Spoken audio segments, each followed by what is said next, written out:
Hello everyone, तो आज हम पढ़ेंगे the girl who can. This is a very nice story जिसमें थोड़ी सी स्टीरियोटिपिकल जो समाज है उसको दिखाया गया और बाद में उसको तोड़ने को भी दिखाया गया है। ये स्टोरी है अफ्रीका की। ये लिखी है अमा एडा एडू एमा एडा एडू ने लिखी है। ये it's difficult thing to remember but you have to remember it. तो ये एक घानियन राइटर है जिन्होंने एक छोटे से परिवार के ऊपर कहानी लिखी है, एक स्टीरियोटिपिकल समाज को दर्शाते हुए। यहाँ पर इन्होंने 3 जनरेशन दिखाई हैं। सबसे छोटी जो कि है एडजोआ जो कि है मेन कैरेक्टर और जो कि स्टोरी नरेट भी कर रही है। ये है नाना, इसकी नानी एडजोआ की ग्रैंड मदर जिसको ये नाना बुलाती है। एंड इधर एक और मेन कैरेक्टर है जो कि है एडजोआ की मदर जिसको ये मामी बुलाती है। तो there are only 3 main characters. Okay, so let's start. Para by para explanation मैं आपको दूंगा हिंदी में, ठीक है। तो ये जो है, पहले मैं आपको एक बेसिक सा स्ट्रक्चर बता देता हूँ। Please keep your books with you. Okay, reading नहीं होगी but still keep your books with you. ये जो एडजोआ है ये 7 साल की है और ये पैदा कहाँ पे हुई थी? घाना में। घाना के एक बहुत बड़े विलेज में, हजोडजी विलेज का नाम है, एक बहुत बड़ा विलेज है। और ऐसा कहते हैं कि भले ही जितनी पूरी दुनिया में आ जाए ड्रॉट्स, मतलब पानी की कमी की, सॉइल से आप खाना नहीं उगा सकते, पानी नहीं है, ड्रॉट्स हो गए, ठीक है। तो हजोडजी में ऐसा नहीं होता क्योंकि यहाँ की सॉइल बहुत ही फर्टाइल है और ये एक लो लैंड पे, मतलब नीचे पे स्थित है, पहाड़ वगैरह नहीं है, ठीक है। तो ये एक और चीज़ का जिक्र करती है जो कि मे बी शायद इसीलिए मैं इतना कम खाती हूँ। This is what she says कि हो सकता है इसीलिए मैं इतना कम खाती हूँ, मैं फर्टाइल लैंड में पैदा हुई हूँ, ठीक है।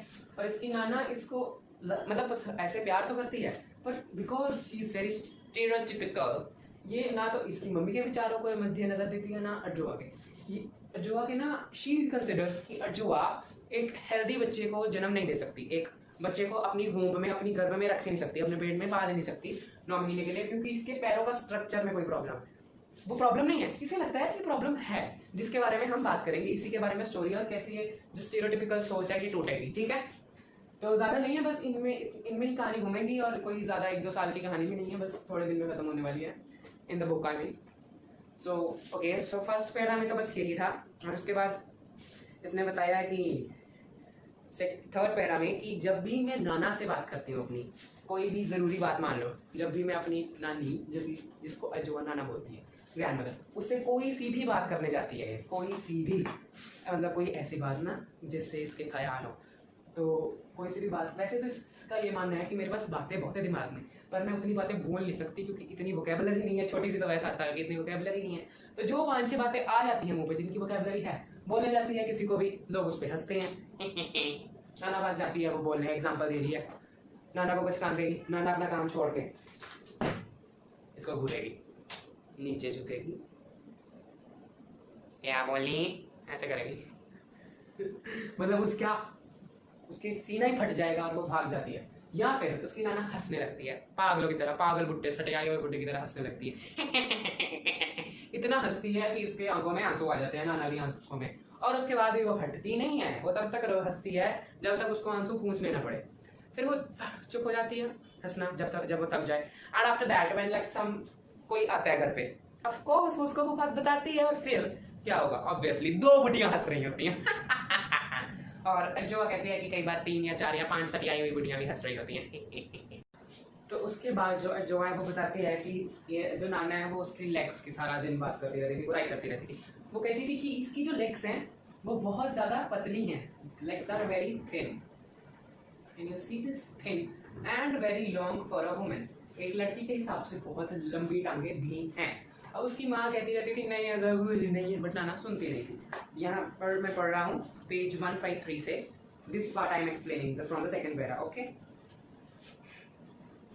सो नाउ शी सेज कि ये डिस्कशन रोज की थी। नाना कहती रहती थी इसको, इस मामी जो की मदर था, इसका नेम था काया, रिमेंबर। ओके, तो ना वो उसकी माँ है, ऑब्वियसली वो तो काया करके बुलाएगी ना, तो वो कहती रहती थी काया कि आई एम वेरी ग्लैड तुम्हारा पहला लड़की हुई तुम्हारे पहले पुत्र के रूप में, एक फीमेल है, but she was like I am not sure about her legs.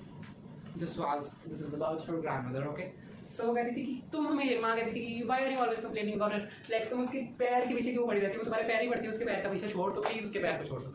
She was like no उसके पैर बहुत लंबे हैं, बहुत थिन है, she does not have good calves। Okay, so like that, all of that. Okay, so अभी उसके बाद वो कहती है उनकी इसी बात पे होती रहती थी लड़ाई। उसकी वो बोलती थी लॉन्ग लेग्स हैं, उसकी लेग्स ऐसी होनी चाहिए वैसी होनी चाहिए। तो उसकी माँ गुस्से से बोल देती थी, गुस्से से नहीं बोलती तो नॉर्मली थी, अंदर गुस्सा होता था, अंदर रोना होता था, अंदर इमोशन होते थे। व्हाट काइंड ऑफ लेग्स, किस तरह के पैर चाहिए तुझे मेरी माँ, मैं पैर अब नए बना के तो दे नहीं सकती। तो वो पूछती थी। तो उसकी ये काया कहती है, सॉरी अर्जुआ कहती है कि मुझे जो अपनी माँ है काया, उसके अंदर की दर्द दिखता था उस टाइम, पर मेरी नानी को नहीं दिखता था दर्द। She is a grown up, but if I distinguish between good grown up and bad grown up, इसकी नानी is definitely a bad grown up, ये अर्जुआ ने कहा, ठीक है। और वो कहती कि अगर उसको इसके अंदर करोना धोना दिख भी जाता काया के अंदर करोना धोना, फिर भी ये हटने वाली थी नहीं, है ना। फिर वो पूछते हैं कि तुम्हें कैसी लैंग्वेज चाहिए, ठीक है। और इसके बीच में उनकी एक और हुई थी डिस्कशन कि ये काया कहती है कि कुछ लोग बिना पैर के भी तो पैदा होते हैं। तो ये कहती है कि ये जो है ना, ये बहुत रेयर के साथ कुछ नहीं होता, कभी कभी होता है कि कोई ना हो, है ना, भगवान करे ना हो, टच गुड, बट ऐसा कभी कभी होता है। पर अगर कोई पैर लेके आ रहा है तो ठीक से लेके आना चाहिए, डंडिया के पैर नहीं लेके आना चाहिए, बैम्बू जिन्हें तो एटलीस्ट। तो ये कहती है, ओके। सो नाउ वो अब उसको नरेट कर रही है कुछ, जब ये उससे पूछती है काया कि कैसे पैर। सो ये नरेट कर दिया कि अगर एक लड़की डिसाइड करती है कि वो लड़की है और वो पैर लेकर आएगी इस दुनिया में, तो उसके पैर अच्छे होने चाहिए। यहाँ पर लिखा हुआ है कैसे, they that have meat on them with good calves, they have meat on them मतलब पतले नहीं होने चाहिए, ऊपर मांस वगैरह होना चाहिए, ठीक है ना, इतने पतले पैर नहीं होने चाहिए ये, और good calves also, okay. So why does she say that, why does she says that, उसका भी रीजन यहाँ लिखा है, such legs would support solid hips. तो इसकी वजह से जो है उसका पूरा स्ट्रक्चर जो है उस पर डिपेंडेंट होता है। तो वो कह रही है कि ऐसे में स्ट्रॉन्ग हिप्स होंगे, तो हिप्स स्ट्रॉन्ग होंगे, ये वाला पोर्शन को हिप्स कहा जा रहा है, तो तभी वो अच्छे से बच्चा अपनी वूम्ब में कैरी कर पाएगी, नहीं तो नहीं कर पाएगी, ठीक है। So this is all about their conversation about this पैर, ओके। बहुत लंबी डिस्कशन है। वो कहती है माँ बस कर, माँ कहती है मैं बस क्यों करूँ, इट्स ऑल अबाउट दैट, ठीक है। अब ये अर्जुआ नरेट करना शुरू होती है कि ये जो उसकी नानी है वो हमेशा उसके पापा को, अर्जुआ के पापा को बीच में घसीटती ही थी। काया को बोलती थी कि अगर तुम अच्छा पति चूज कर लेती तो इसके पैर मोटे होते। I don't know what this is logic, but this is what she said, okay. So ये वो कहती है, ठीक है। और अर्जुआ फिर सोचती है कि यार कैसे पैर होते हैं जिनमें मीट होती है, मतलब जो बच्चों को पैदा कर सकते हैं। तो पुराने ज़माने में आपको पता होगा ना, एक बहुत बड़ा लेक सा होता था जहाँ पे लड़कियाँ नहाने जाती थी, ठीक है। तो वहाँ पे अर्जुआ जाना चाहती थी और देखना चाहती थी कि वो पैर होते कैसे हैं।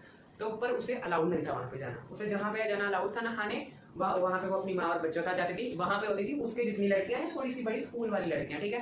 तो उसने, और जो प्रॉपर बात होती थी, जो अच्छे से नहाना है, मतलब एकदम मैल मूल निकालने, वो उनकी जो हट है उसके पीछे एक छोटा सा बात के लिए टब था।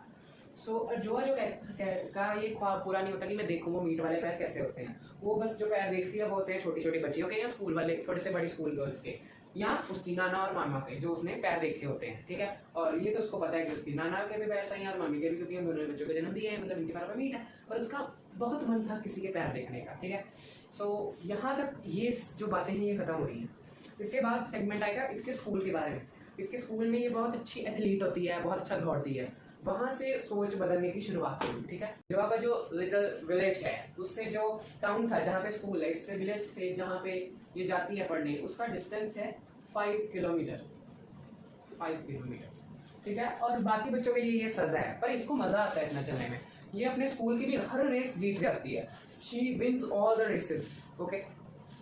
सो ये कहती है कि I don't know how, but इसके स्कूल के टीचर्स ने डिस्ट्रिक्ट लेवल एथलेटिक इवेंट्स के लिए इसको चूज किया, जूनियर कैटेगरी में अर्जुआ को। तो इसने घर आके बताया अपनी नाना को, मम्मा को। नाना को तो विश्वास ही नहीं हुआ, वो स्कूल चले गई पता पूछने, स्कूल जाके उसने कंफर्म किया और फिर आके इसकी माँ को बताया ये चीज लाइक होगी मेरी कुड़ी।